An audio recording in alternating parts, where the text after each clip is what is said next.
žmogus apdovanotas 5 pojūčiais, kuriais suvokia pasaulį. Todėl jei norime būti sveiki ir laimingi, būkime dėmesingi tam, į ką žiūrime, ką valgome, ko klausomės, ką liečiame. Matomi gražūs vaizdai sukelia teigiamas emocijas. Žmogus tampa švelnesnis sau ir aplinkiniams. Dauginkite grožį, pasigėrėjimą ir saugumo emocijas, o ne bjaurastį ir baimę, kurias skleidžia masinės informacinės priemonės. Pasidžiaugime kaimyno ar draugo sėkmė, laimę, pavydą arba trūkumo emocija ėda žmogų, trukdo jam normaliai ramiai gyventi. Pavydas gimsta iš nemeilės sau, nevisavertiškumo komplekso pavyduoliai dažnai serga. Dalinkimės maloniais išgyvenimais, grožio akimirkomis, patys net jei nesame apdovanoti ryškiais meniniais gabumais. Pieškime, spalvinkime, tapykime, rašykite dienoraštį.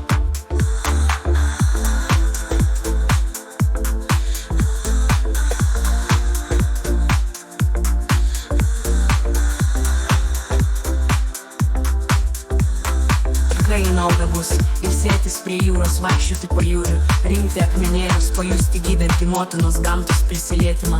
Nepraleiskite progos stebėti saulę, ją pasveikinti, pasimelsti savais žodžiais ir paprašyti, kad besileidžiančios saulės spinduliai sudegintų ligą, išgarintų blogas emocijas ir nusineštų nereikalingą balastą saulei tekant.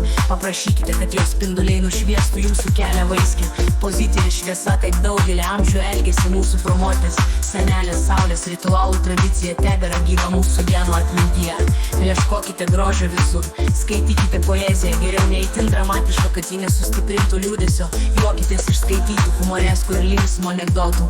Visiems praverstų tapti pastabesniems, medituoti gamtoje, stebėti vasaros žydėjimą, džiaugtis pievų gėlėmis, jų subtilių grožių, juolab, kad gamtos reiškiniai, saulės vonios, lietus, ledas taip pat turi maginių savybių.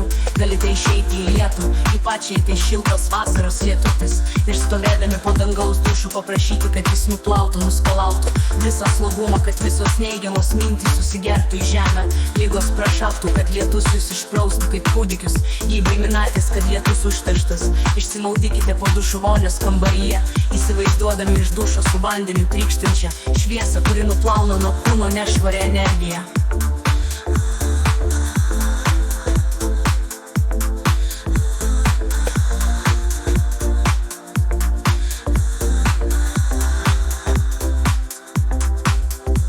Kaitindamiesi saulėje, irgi prašykite saulės, kad jį iškaitintų blogas emocijas, pyktį, o nerimą paverstų ramybę, kad toji kaitra išdegintų jūsų senas nuoskaudas, kad jos išgaruotų.